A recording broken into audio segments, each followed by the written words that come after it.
2시간 전에 마감한 트레이더가 생생하게 전하는 글로벌 마켓 리뷰 델타1입니다.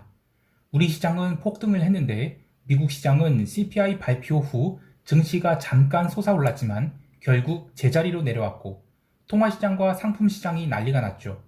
옵션 만기를 앞둔 우리 시장의 대응 방안 그리고 갑작스런 비달러의 급등에 대한 이야기를 다루어 보겠습니다. 먼저 아시아 세션 갑니다. 코스피 선물은 시가 0.7% 갭 상승이 나오면서 바로 위로 달리기 시작했는데요.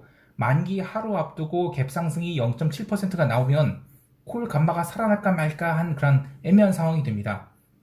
그러면 트레이더들은 역추세로 대응해야 될지 아니면 추세 추종을 해야 될지 고민을 하게 되는데 전일까지 누적된 포지션을 보면 기관들이 풋 매도는 많이 했어도 콜 매도는 얼마 하지 않았기 때문에 위쪽으로 열어놓을 수 있겠다라는 판단을 해야 하고, 그래서 저는 보유하고 있던 콜 390 매도를 바로 시가의 절반 날려버렸습니다. 옵션 매도를 손절매한다는 게 만기 하루 앞두고 엄청 쓰라린 일일 수 있지만 그래도 사정없이 날려야 하는 이유는 어제도 그렇고 계속 미국 세션에서 홍콩 지수 선물에 대한 롱 포지션이 들어오고 있어서 외국인들이, 특히 한국 시장에 대한 외국인들이 선물 매수 포지션을 자극하기 때문이죠. 특히 이번 옵션 만기에 외국인들은 외가격 풋옵션도 누적적으로 많이 매수했지만 외가격 콜옵션도 적잖이 매수한지라 선물로 방향성을 열어서 옵션을 양쪽으로 결제시킬 수 있는 상황이기 때문에 포지션을 사정없이 잘라버린 것입니다.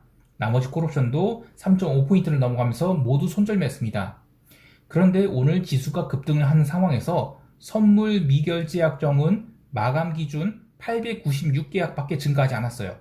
외국인들이 무려 선물을 1조 2,500억 원치를 질렀는데 미결이 이 정도밖에 증가하지 않았다는 것은 오늘 베이시스에서 그 이유를 찾을 수 있습니다.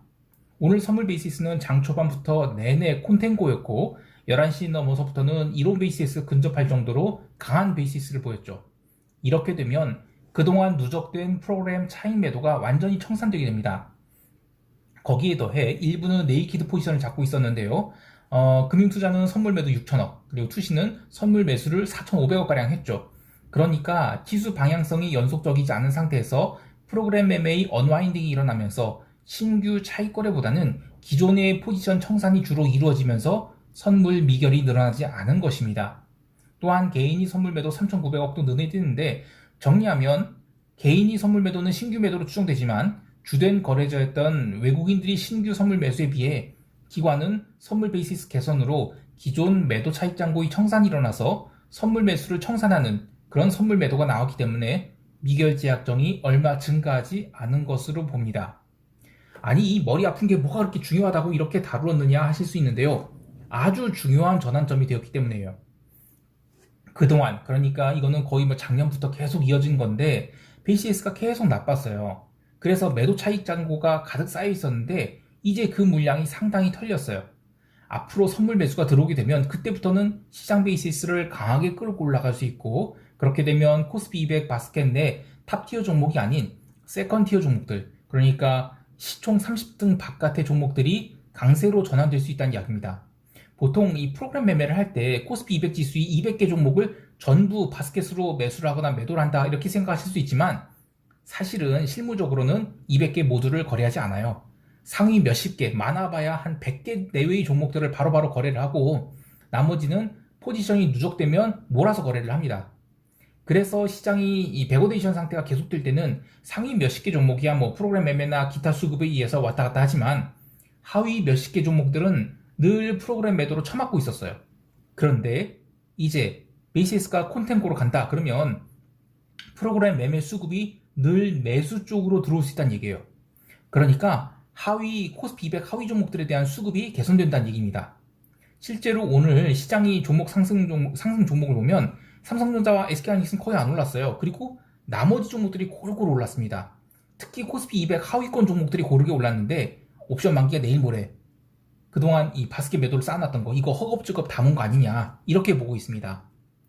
물론 차후에 베이시스 개선이 계속되는지는 더 지켜봐야 됩니다. 그런데 오늘이 외국인 선물 매수는 베이시스를 드디어 콘텐고로 만들었다는 점에서 큰 의미가 있겠습니다. 옵션 시장에서는 이 콜옵션의 환매는 생각보다 얼마 없었어요. 그리고 풋옵션 매도가 대량으로 나왔죠.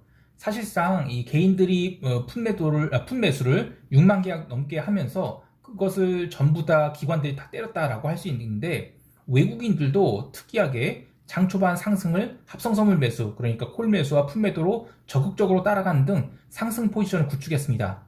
특히 옵션 행사가별을 거래를 보면 개인들이 6만 계약을 매수했다지만 외가격 중에서 저 먼 외가격을 산 게 아니에요.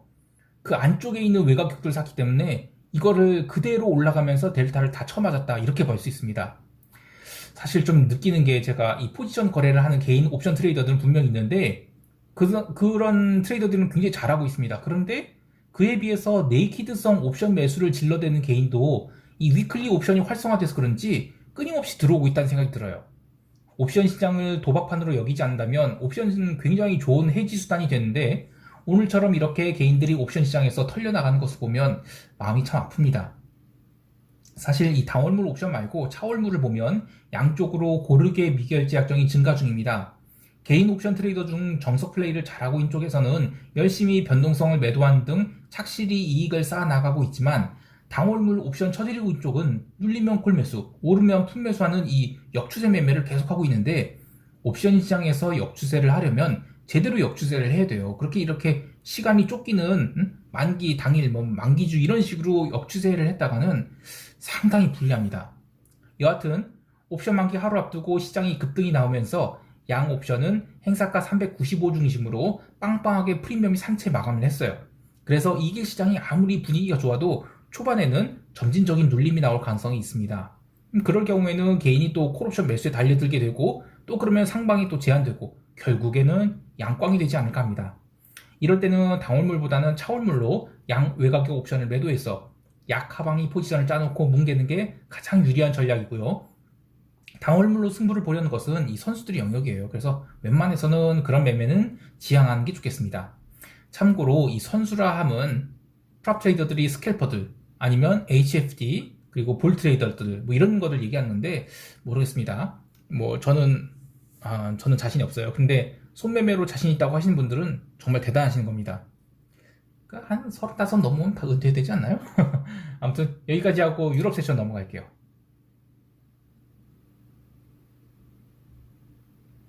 유럽 증시는 CPI에 관계없이 조용했어요. 계속 증시가 패시브 흐름들이 이어지는데, 채권 시장과 통화 시장, 그리고 원자재 시장은 난리도 아니었습니다. 우선 미국 CPI 발표 전부터 유로화가 계속 살아나기 시작했는데, 제가 어제 시황에서도 이 유로화가 아주 중요한 양봉을 만들었다는 얘기를 했었죠. 그리고 이 비달러도 루니가 급등을 해서 이 원자재 통화들이 살아날 기반을 만들었다라는 얘기를 했었는데요. 오늘은 오지달러가 1% 넘게 상승하고 비달러 바스켓들이 골고루 상승했습니다. 그리고 이 천연가스, ETF로 투자하신 분들이 있을지 모르겠지만 오늘 천연가스가 13.39% 상승을 아주 깔끔하게 했어요. 네덜란드 TTF 지원 천연가스는 오늘도 하락을 했는데, 미국 천연가스는 유럽 세선에서 꾸준히 상승해서 마감까지 상승했습니다. 이렇게 유럽과 미국이 천연가스 스프레드 축소에 베팅을 하신 분들이라면 상당히 큰 이익을 거뒀을 거예요. 물론 실제로 실행에 옮기기에는 한국 투자자들은 쉽지 않았겠지만, 영상을 꾸준히 시청하신 분들이라면 이런 트레이딩 스킴, 그러니까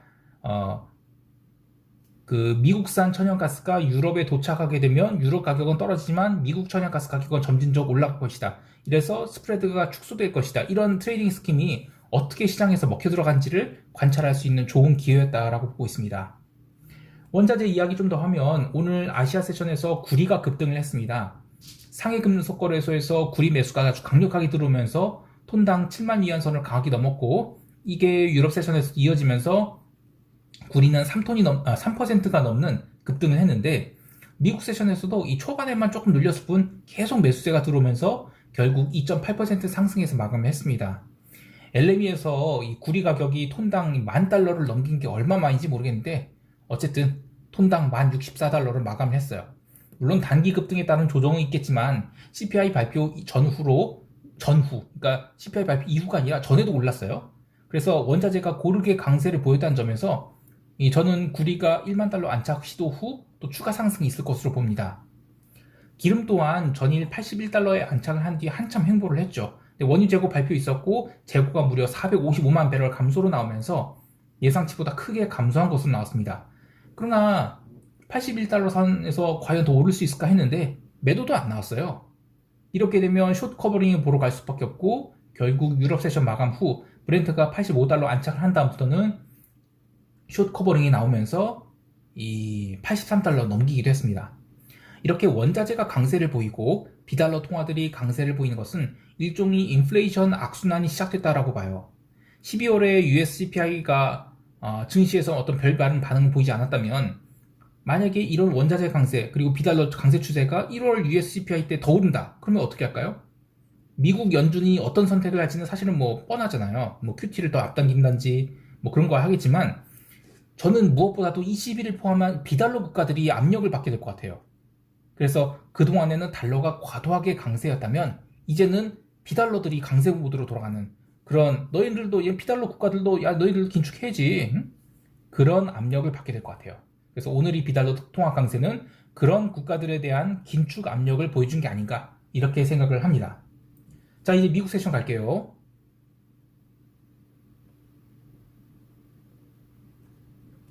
미국 지수 선물은 CPI 발표와 함께 이 첫 반응은 나스닥이 급등이었어요. 나스닥 선물이 바로 튀기 시작했거든요. 헤드라인에 찍힌 전월비 0.5% 상승과 이 근원 CPI 0.6% 상승이 사실 연율로 따지면 7%예요. 이거 굉장히 무서운 상승인데 그래도 시장은 컨센서스 수준에서 나왔다라고 안심을 하고 롱이 들어왔어요. 근데 그렇게 보기에는 참 시장이 탐욕스럽구나라는 생각이 들어요. 시장 반응을 잘 뜯어보면 이게 뭔가 좀 심각하게 이상하다는 걸 느낄 수 있었는데 우선 전일 나스닥은 개장 후에도 초반에는 매수세가 계속 붙어서 16,000포인트에 도달하게 됩니다. 그런데 이 16,000포인트에 도달하는 과정이 매도자들이 분명히 있었어요. 그런데 계속 매수가 들어오면서 일단 거기까지 온 겁니다. 그리고 그 과정을 이끈 것은 또 빅테크였어요.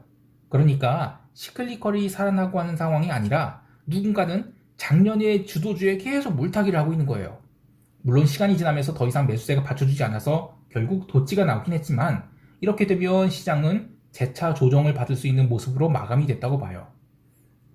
자, 또 하나 눈여겨볼 것은 시클리컬 업종이 얻어맞았다는 것인데요. 어제 골드만삭스가 무려 마이너스 3.16% 얻어맞는 등 채권 시장이 약간 눌렸는데도 불구하고 금융주가 엄청 약세를 보였어요. 페이팔 같은 소비주 계속 눌리고 이런 것들은 시장에서 좋은 신호로 받아들이기 힘든 부분이에요. 따라서 저는 이제 시장이 반등은 거의 다 왔고 미국 시장에서 숏을 쳐야 될 타이밍이 오고 있다고 봐요. 그런데 풋옵션을 매수하기에는 조금 애매합니다. 왜냐면 이제 변동성 선물과 이 변동성 괴리가 이제 거의 다 좁혀졌는데 문제는 이 풋옵션이라는 것은 바로 이렇게 툭 부러지는 게 아니라 어떤 상승 추세가 멈춰야 돼요. 그래서 저는 먼저는 콜옵션을 매도하자 그렇게 얘기를 하고 있고 나스닥 변동성인 그 BXN을 고려하면 아직은 또 그 풋매수하기 좀 어렵거든요. 그래서 저는 나스닥이 16,000포인트가 당분간 고점으로 작용할 것 같고 그래서 16,000포인트에 근접하거나 약간 돌파하더라도 거기서는 콜옵션 매도를 쌓아가자. 그래서 변동성 바닥이 형성되는 사나흘 정도가 지나는 그러니까 다음 주에는 시장이 재차 하락으로 전환되지 않을까 이렇게 보고 있습니다. 자, 시장의 컨센서스가 올해 초만 해도 시클리컬 강세, 기술주 약세였어요. 그런데 지금은 그 패턴이 또 망가졌어요. 아직 연초이고 또 얼마든지 방향성은 수정될 수 있지만 시장이 지금 오락가락 하다 보면 결국에는 수익률을 양쪽으로 갉아먹게 됩니다. 또한 시장의 컨센서스는 올해는 뭐 DM보다 EM이 강세 그리고 미국보다 유로존 증시에 대한 기대가 큰 상황이에요. 근데 저는 여기서 숟가락 하나 더 얹으면 작년에 초강세를 보였던 것이 올해는 상대적으로 약세를 보일 것이다 이렇게 보는데 일단 다음 주부터는 어닝 시즌이 시작되니까 어닝 시즌에 따라서 지수가 양 왔다 갔다 하면서 이게 하향 흐름이 나온지 아니면 점진적인 반등을 이어간지를 좀 봐야 되겠습니다. 자, 이제 시장 총평하면서 대응 전략 이야기할게요. 우선 CPI에 대한 반응은 이 예상 범위 내라는 컨센서스가 형성되어 초반에는 올랐지만 마지막에는 눌려서 마감해서 이 도치가 나왔다는 것은 이벤트가 어쨌든 소멸되었다는 이야기고 미국이 긴축 일정은 변한 것이 없으니 비달러 국가들도 긴축을 요구하는 이 통화 강세가 나왔다라고 보고 있어요. 그러면 당장은 EM이 좋을 수가 없다고 봐요. 그래서 최근의 급반등은 얼마든지 되돌림이 나올 수 있다고 보는데요. 홍콩 시장이 YTD로 벌써 4.4%로 글로벌 시장에서 상위권에 랭크해 있어요. 물론 1등은 인도입니다. 그에 따라서 우리 시장도 이 프록시 헤지 매도가 풀리면서 상승을 했는데 이 옵션 만기는 그날의 수급에 따라서 결정되죠. 그래서 야간 옵션 마감처럼 뭐 플러스 0.3% 갭상승이 나왔다 그러면 풋옵션은 와장창 박살이 나서 출발할 것이고, 거기서 뭐 선물을 가볍게 밀어버린다면 또 개인들은 콜옵션 물타기를 해서 양쪽으로 옵션을 또 하루 종일 지지고 볶아서 휴지를 만들 가능성이 있습니다. 그래서 이 길은 차월물 양매도로 델타를 소폭 하방으로 해서 유지해서 하루 종일 뭉개는 게 수익률 측면에서는 가장 유리한 선택이 아닐까 합니다. 해외 시장에 대해서는 이번 달러 인덱스 하락이 아주 중요한 하락으로 보고 있어요. 그래서 주요 원자재 통화들 그리고 유로화에 대한 지속적인 매수 포지션을 콜합니다. 다만 이 증시가 조정을 받을 때 일시적인 달러 강세가 나올 수 있는데, 그럴 때마다 비달러 매수를 계속 쌓아가는 것, 그러 좋겠습니다. 또한 기타 커머디티도 밀릴 때마다 계속 매수 포지션을 쌓아나가는 것을 권합니다. 마지막으로 채권 시장 얘기하면, 채권 시장은 이제 이벤트가 사실상 없는 상황이에요. 그래서 반발 매수가 들어올 수 있는데, 특히 증시가 눌릴 경우 채권 시장이 반등이 나올 수 있죠. 그럴 때를 장기 채권 매도의 기회로 삼아서 올라오면 채권 매도 쌓는다, 이렇게 보시면 되겠어요.